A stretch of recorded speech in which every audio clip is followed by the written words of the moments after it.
What's cracking everyone, Titanic Llama here, and today we're revisiting World 1. There have been quite a few changes to the game since my initial World 1 guide, and it has also just received a rebalance. On top of this, the vault was recently added to the game to help out with early game progression, so I thought it would be the perfect time to go back and update my World 1 guide. I also want to say, if you do end up enjoying my content, please consider subscribing. It really does help me out, and I am trying to hit 10k subs by the end of 2025. But with that said, let's get into it, shall we? Okay, first things first, when making your characters, the buff you select really doesn't matter all that much, as the early game these days is very quick and easy. I personally would pick either the movement speed or class experience boost, as these will both help a tiny bit more than the others. Once you have made your first character and loaded into the game, there's a nice little secret that you can take advantage of before starting any quests. Walking up next to the portal platform and sending the message, "Give me hat, this is case sensitive," will cause an engineer's hat to spawn. This hat is a lot better than your starting hat and will serve you well for the early game. On top of this, you'll be able to do this for each and every character that you make, and in the early game it is well worth doing. Additionally, once this doggo here appears, you will want to click on him and this will take you to the companion system. You can summon one free companion each week, which you will want to do. We are expecting a bit of a rework to this system in the near future, so I won't be going into more detail on this system, but just know you will want to summon your free companion each week and try to collect one of each. Once you have your hat, you will want to follow the Scripticus questline. That's this wiggly bit of paper over here. This questline has changed a bit and no longer forces you to do any skilling early on, but it will get you used to fighting monsters, crafting items, and pushing deeper into each world via opening portals. It will also direct you to Prometheus, which is the first class NPC that you're going to run into. Completing his quest will allow you to choose your first class upgrade. You have the choice of either a warrior, an archer, or a mage. You really can choose anything here, it's entirely up to you. I personally like to go with a warrior for my first character, but you can choose archer or mage if you'd prefer. While I'm on the subject of classes though, let's go over a few things to look out for when you are new to the game. You cannot delete characters in Idleon, so you will want to be a little bit careful with your overall class selection. Within your first 6 characters, you will want to create 2 warriors, 2 archers, and 2 mages, and the reason for this is so that you'll be able to create one of each secondary class once you reach the secondary class trainer in World 2. While we are talking about classes, let's go over the current meta when it comes to class creation order. There's 2 trains of thought here, and keep in mind that metas will always tend to shift as more content is added to the game. So first off, I do believe the current meta setup is 2 warriors, 2 archers, and 2 mages for your first 6 characters, and then for your final 4 characters, you will want to create 2 more warriors, 1 more mage, and your 10th and final character will be the secret class. With this setup, you will want to select 2 Divine Knights, 2 Deathbringers, 2 Elemental Sorcerers, and 1 of each other class upon unlocking your elite classes. This setup currently has the most viability to max out your endgame progression for people who love to min-max. Secondly, we have the balanced setup, which is probably safer these days as we are starting to get the final class upgrades, which could shift the meta heavily in the coming months. This setup is simply 3 warriors, 3 archers, and 3 mages, with your final character being the secret class. With this setup, you will want to select 2 Divine Knights, 1 Deathbringer, 2 Elemental Sorcerers, 1 Bubonic Conjurer, 2 Siegebreakers, and 1 Beastmaster once you reach the elite classes, again with your final character being the secret class.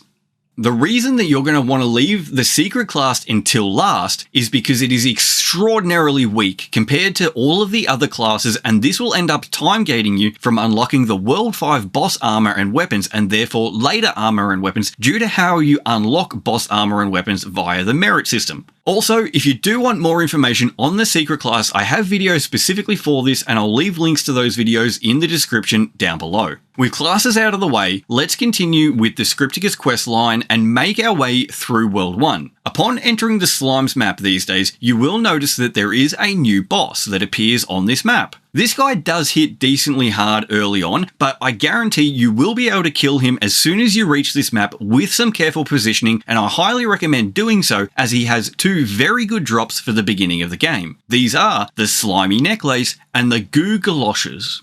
The pendant will increase your overall damage by a lot for this stage of the game, and the boot will increase the amount of money that you will earn, which will help you push those precious vault levels nice and quickly early on. I'll go over the vault in a little bit. There's a couple of things that I want to touch on before we get to that though. It used to be, once your first character hit level 5, you were forced to go and make your second character. These days, it's upon entering the Carrotmen map for the first time that you will get the pop-up that explains how all of your characters work together and increase the overall strength of your account. So, once you get this pop-up, you will want to go and make your second character and also start to complete the Scripticus quest line on them as well. There's a couple of reasons that I suggest completing this quest line on at least your first 6 characters. The first and most important one is this will give you some inventory expansion bags which increase the amount of slots that you have in your inventory, and a couple of bags that will increase the amount of materials your character can hold in each slot, which is very useful early on. You will eventually unlock a merit that makes these inventory expansion bags available for each and every character as long as you have them unlocked on your first character, but there are 3 other merits that are much more important to unlock and level up first, and I'll touch on these when I explain the merits later on in the video. The second reason is simply to get you used to pushing all of your characters through to the boss map of each world, and in turn leveling up your characters fairly evenly in the beginning of the game. This in itself will have 2 effects. First, getting multiple characters and eventually all of your characters to the boss map and completing the quest to unlock keys will increase the amount of boss keys you are rewarded on a daily basis, which will be very useful when you're going to craft your Amarok armor. And second, leveling up your characters evenly when starting out will help unlock your other character slots faster, and overall progression will just feel a lot smoother. Once your first character has beaten Amarok, which these days is an absolute joke, you should just be able to stand at his feet and tank everything that he throws at you as you take him down. You may need to equip a stack of food, but you will be picking up heaps as you progress through World 1, so you should have some on you already when you reach this point. The only thing that you're going to need to keep an eye out for during this fight is if he spawns the green totem, which heals the boss. If you see this, go and take it out quickly and then go back to wailing on Amarok's footsies. As soon as you've defeated Amarok, you will want to go and unlock World 2 and interact with the Alchemy Cauldron so you can start to get that system going, as it is one of, if not, the most important system in the game, and you can find out more information on alchemy in my World 2 guide. Once this is done though, I would highly suggest taking your first character to the Board Beans map and leaving them there while you continue to get the rest of the characters you've unlocked up to this point through to Amarok's map to complete that quest we mentioned earlier to unlock more keys. The reason that you're going to want to unlock the second portal on the Board Beans map is that it will take you to Orion the Great Owl. This is a newish system to Idleon that wasn't present in my original World 1 guide, but you can kind of think of this system as a cheap and nasty knockoff of Cookie Clicker. Instead of earning cookies though, you're going to be earning feathers that you will eventually use to unlock bonuses that will increase not only the speed of earning feathers each time you prestige, but also stat boosts for your characters. This system has already been heavily power crept by the vault, but it is still worth checking in from time to time to unlock these additional bonuses. Alrighty, now that we've gone over the basic progression through World 1, let's go over all of the systems that I've failed to mention up to this point. The main reason I haven't mentioned any of these systems till now is because of the first one that we're going to be going over, which is the Vault. The Vault is extraordinarily strong and trivializes the vast majority of the early game, allowing you to ignore a lot of it, but that doesn't mean that we want to ignore it forever. As I just mentioned, we will be going over the Vault first and then everything else afterwards. The Vault is a brand new addition to Idleon that can be accessed early game by clicking the upgrade button in the top left hand corner of the screen or via the Codex menu. This system is fairly simple and straightforward. You can spend the money that you earn in-game to purchase upgrades that will boost almost all aspects of the game. Everything from damage, defense, accuracy, drop rate, coin gain, and even buffs to how your early attack talents work can be found in this system. The more you spend and level up these bonuses, the more that will be unlocked, and the last update that went live prior to me writing this script was a huge expansion to the Vault system that has boosts for everything all the way up to World 4 systems. These bonuses are all very good to push early on, and I spent 90% of the money that I was earning upgrading these bonuses. I primarily focused on more coin gain, then defense and accuracy, and finally damage to push through World 1 without having to craft a single piece of equipment. The reason I personally focused on coin gain first is so I could earn more money to buy more of these upgrades. Seriously, I honestly would not bother with doing any skilling these days until you have unlocked your secondary classes from World 2, which will in turn help to boost your overall skilling gains. I was able to beat Amarok with an engineer's helmet, a slimy necklace, and the boxing gloves from the Scripticus questline on my first character without any issues. By the time I hit World 2, I could even take on sandy pots and mimics without taking any damage, while also having 100% accuracy by only leveling up bonuses from the vault. It's just that strong. Alright, as for the other systems that I've failed to mention, you will notice these days when you first enter World 1, there are a bunch of signposts with level requirements on them. Upon hitting these milestones, you will need to click on these signposts and spend a little bit of money to unlock the system initially. So let's go through these in the order that you will unlock them. Unlocked from the get-go is the Anvil. This is where you're going to be using all of the items and materials gained from monsters and skilling to craft better armor, weapons, tools, bags, etc. On top of this, you will also be able to produce specific materials at the Anvil itself in this Produce tab. You will want to head to the Anvil as soon as you make each character and get them to start producing thread to help them level up their smithing skill and to start stockpiling these Anvil-only items. Finally, you can upgrade your production capabilities using the spend points button. You will get points via leveling up your smithing skill and purchasing them with money and monster materials using the buy points button here. I'd highly advise dumping everything into speed, as capacity will grow whenever you use a bag that increases your carry capacity, and experience is kinda pointless for most characters. Maybe putting a few points into experience on your bowman would be a good idea, as they will become the main crafter on your account due to this talent here. This talent makes it so whenever they craft an item, it has a chance to increase the amount of upgrade slots an item has.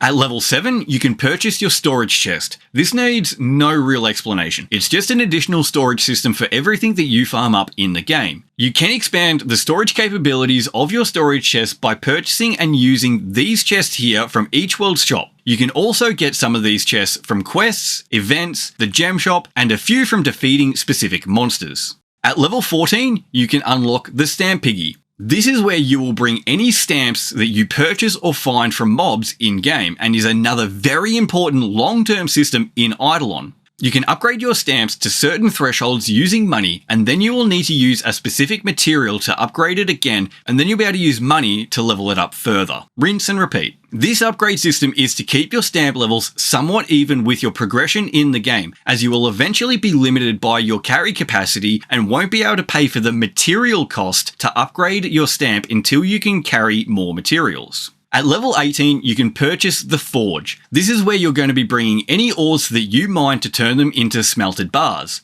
You can purchase upgrades for your forge to unlock more slots, increase the speed in which it turns ores into bars, things like that, and is something that you will want to invest in eventually as your need for these materials grows. At level 22, you can unlock the Statue Dude. To start using this system, you will need to complete the quest that comes with unlocking it. This quest is super simple, just buy the sculpting tools from the World 1 shop and you're done. You will also want to buy the golden tools from the World 2 shop as soon as you can afford them and drop the golden tools onto the statue itself, which will in turn unlock golden statues. With golden statues unlocked, you can purchase the golden tier for each statue individually, and this will make each statue the golden tier is purchased for affect each and every character, so don't forget to go and buy your golden statues, which can be done from the statue interface itself.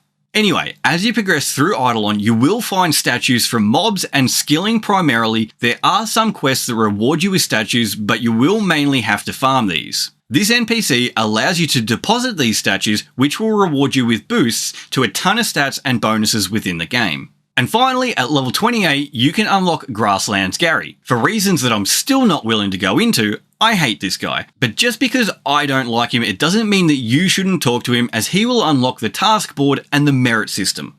This is another fairly straightforward system. As you complete the tasks on the task board, you will earn merits and trophies. The trophies count towards earning unlocks within this unlock tab up here. You can then use these to unlock new recipes for the smithing skill, such as new tiers of weapons, tools, and armor. You can even get some gems from this tab once you've purchased everything else you need. The merits, on the other hand, will be spent in this merit shop here. Eventually, you will want to unlock everything in these shops, and you will open new task boards and merit shops with each world. As for World 1 though, there are two merits that you will want to max out first, and these are the Amarok Boss Armor Set and the Hemoglobin Star Talent merits. After these two are maxed out, I would personally focus on the inventory bags so you no longer have to do the Scripticus Quest line on each and every character, and after that, the mob respawn for World 1. After these four have been leveled up, you can level up the final three in any order that you want. Okay, with those unlocks out of the way, let's go over the gem shop really quick and we're done. But before that, I will say there are still a couple of other systems in World 1, but I cover them already in this video here. So if you're looking for more information on star signs, cards, and the World 1 party dungeon, go and check it out, link will be in the description. So the gem shop. There's a few extremely important upgrades to purchase that you will want to know about early on. So we will quickly cover them and what they do, then I'll touch on all of the ways to earn gems as a free-to-play player. First and foremost, the Infinity Hammer from the World 1 and 2 bonuses tab. Once this has been purchased, you will be able to craft 2 items at once in the Produce tab at the Anvil. You can also assign both of the available hammers to a single item to double the rate in which you produce that particular item. This is a very important upgrade as the items that you produce here will be used a lot in both smithing and alchemy. The second purchase that you're going to want to save up for will be the Crystal 3D printer from the World 3 bonuses tab. This will unlock the second slot for your 3D printer, and similar to the Infinity Hammer, this will allow you to either print 2 different items at once or the same item twice, effectively doubling your gains on that item. But for more information on 3D printing, check out my World 3 guide. Again, link will be in the description. Once you have those 2 purchased, I'd highly recommend purchasing all 4 of the extra card slots from the card tab in the usable section of the gem shop. This simply allows you to equip up to 8 cards at a time instead of 4, which will become more and more important as you push deeper into Idleon and start to unlock cards with really powerful effects. At this point, you are really free to purchase whatever tickles your fancy, but a few extra suggestions from me would be the backpack and chest space from the inventory and storage tab in the usable section, or simply saving and hoarding your gems for the bonuses that come from the World's 4, 5, and 6 bonuses tabs when you unlock those. Alright, and finally, let's go over earning gems as a free-to-play player, and we're done. Early on, there really aren't too many ways to earn a lot of free gems, unfortunately, but I still want to cover them to give you the best chance at saving up for those gem shop purchases. First off, we have the Spike Trap minigame. This is a minigame that you can earn gems from once per day. So if you die without earning any gems on your first attempt, you can try again. This starts every hour on the hour, and you can get to it by typing "If you love me, let me go" in game. Again, this message is case sensitive, so make sure to capitalize that I. If, for whatever reason, this isn't working for you, there is also a portal at the top of the Carrot Men map that will take you to this minigame, but you do need 2,000 Carrot Men kills to open this portal. I have also had some comments, mainly from mobile users, that they can't type messages in-game, and if this sounds like you, just double check that you have enabled the chat box icon in the options menu of the game, because this is disabled by default when loading up the game for the first time. I don't know why. Next, we have probably the biggest source of free-to-play gems, and that's joining a guild. As long as the guild that you decide to join has the Guild Gifts perk unlocked, each week you will get some guild boxes deposited into your storage chest. These boxes have a decently high chance of giving you gems, and if the perk is maxed out, it's not uncommon to get 100 plus gems from these boxes each and every week. Next, we can farm bosses for a chance to get gems. This is one of the big reasons you will want to push every character through Worlds 1, 2, and 3 and complete that quest to unlock more boss keys, so you can snag 10 of each different type of key daily. From World 4 onwards, you can farm boss keys from specific monsters, so there is less of a need to get each and every character through those worlds initially. These world bosses will only drop gems for the first 100 kills per day, so if you are someone who likes to min-max, keep that in mind. There is also a merit that you can get from the World 2 shop that will increase the odds of you getting gems from these bosses as well. On top of world bosses, we can also kill mini bosses. These guys have a higher chance to drop gems, but often need specific items to spawn them that are limited. For a breakdown of most of the mini bosses in game, check out this video here that explains how to reach and or spawn each mini boss. This video is a little bit outdated and it does not have the new slime boss or the newer World 5 or World 6 mini bosses, but I'll eventually make a part 2 to this video explaining those as well. The arcade, which unlocks in World 2, can also reward you with gems, but this is completely RNG. You can hit the jackpot and earn 2,000 gems, or you can get one measly gem. May RNGesus be with you.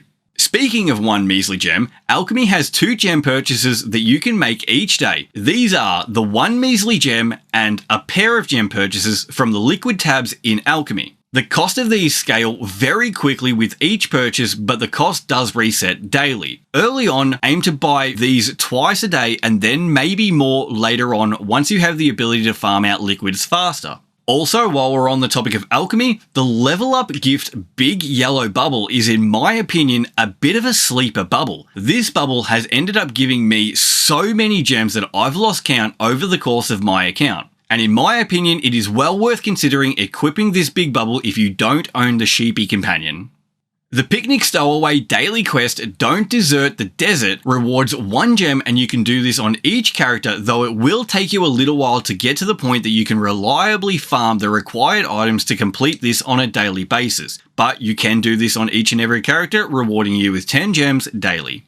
We also have the Colosseums. The chests that you earn from completing these do have a chance to drop gems, but considering you only earn 3 tickets per day, eventually 6 with the new Vault bonus once you reach it, I wouldn't really suggest using these tickets purely for farming gems, unless you're 2 to 3 gems short of an upgrade that you really want, like right now. The reason for this is that these tickets are better off saved up for use in the later game where they will have a lot more value. There are also events in Idleon. If you ever see an event going on in-game, you can be sure that there will be boxes that you will be able to farm out on a daily basis that will have a chance of giving you gems. And these events are a really good way to get a good amount of gems, so make sure to take part in them if you notice them. And finally, whenever Lava, the developer of Idleon, streams on Twitch, he will generally do some gem giveaways during his streams. So depending on your time zone, it might be worth following and trying to catch some of his streams if you do see him online. Though, if you're going to Twitch to follow Lava, then you may as well swing on over to my channel as well and drop a follow there. No, I can't give you gems, but I can answer most of the questions that you will have about this game, and I hope to see you there.